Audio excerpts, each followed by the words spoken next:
If you have daily routines, don't fall into this trap and make sure it has these two things instead. I'm Brian Ford.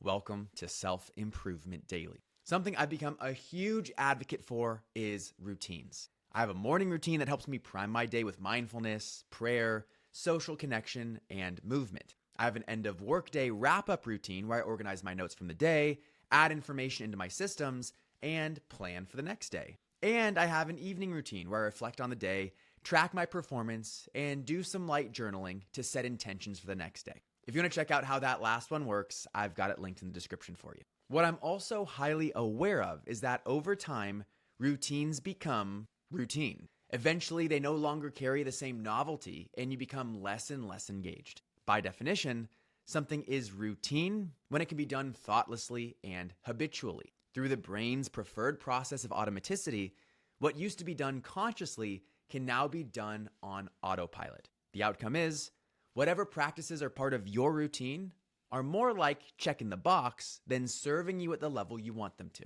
So, an alternative perspective to consider is treat routines as rituals of devotion to yourself. The difference between doing something to do it and doing something as a ritual of devotion to yourself comes down to these two things: intention and presence. When you choose to show up for a morning routine, recognize it as a commitment to self-love and your self-care. You don't need to do it. You are choosing to invest time in doing it because you want to, because your mind and body deserve it. Doing it this way is anything but routine and automatic. And when life starts to squeeze your routines out, know what's at stake. In many cases, you're choosing what the world wants from you over what you want for yourself. What kind of precedent does that set? That's why the intention setting practice I mentioned is so important. There will certainly be days where the best choice is to not complete the routine you've committed to. As I'm preparing this, today was one of those days.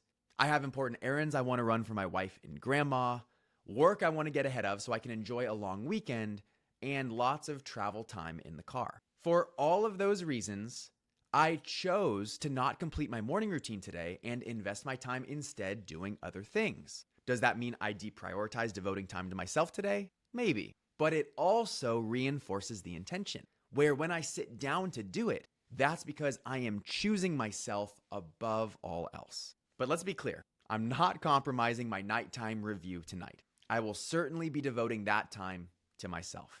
And again, if you want to check out the routine I've built around my daily check-in, you can find a link for it in the description. I'm Brian Ford, and you grew today. Let's do it again tomorrow on Self Improvement Daily.